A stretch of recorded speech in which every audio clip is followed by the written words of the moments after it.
Hello all, I hope you're all doing well. We are continuing with our weekly portion review, and this week we are in the portion of Balak. This is the famous portion where King Balak sends the prophet, the Gentile prophet, Balaam, to curse the people of Israel.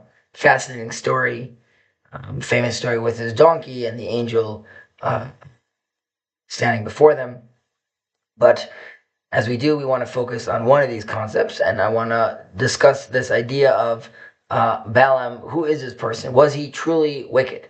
Right? We see that God entrusts this prophetic and spiritual power to someone that is considered evil, but how is this possible?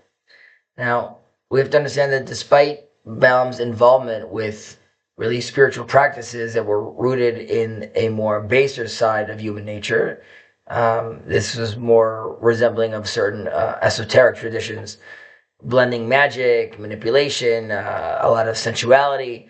And the Torah clearly acknowledges, though, that he was on an elevated stature.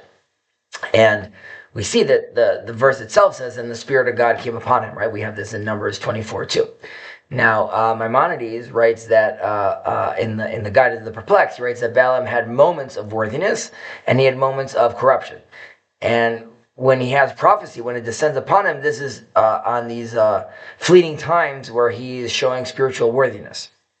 Now, if we think about it, this is actually a profound insight into human nature, right? A person could reach great spiritual clarity in moments of him being showing integrity. But that doesn't mean that he can't fall morally or spiritually speaking afterwards. Right now, while the sages did label Balaam the Rasha, the wicked man, right? A deeper question is, what form did this wickedness take? Right? What did it actually represent?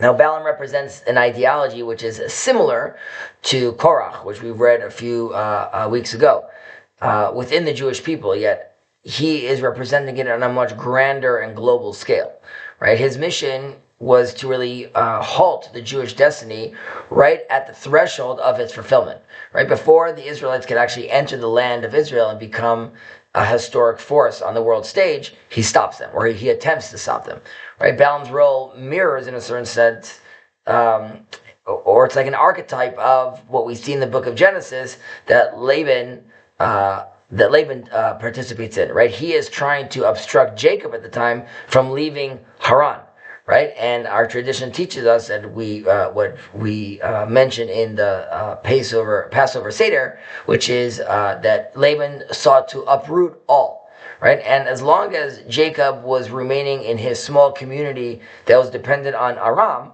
right? Laban then could accept him, right? He even benefits from him being there. But once Jacob becomes an independent nation, right? Once he transforms into Israel, and he's then is enacting as a spiritual alternative to Aram, then we're seeing him as an opposition. So here too, when Israel is wandering in the wilderness, right, and it's immersed in the Torah study under Moses, there's no global opposition to this.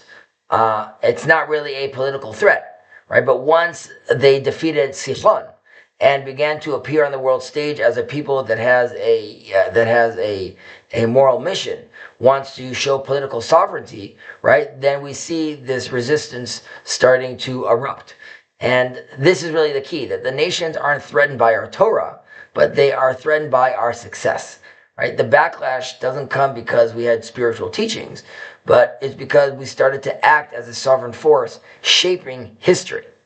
Now, God didn't choose us to dwell forever inside the Beit Midrash, right? The intellectual study halls alone, right? But he actually wants us to rectify the entire world.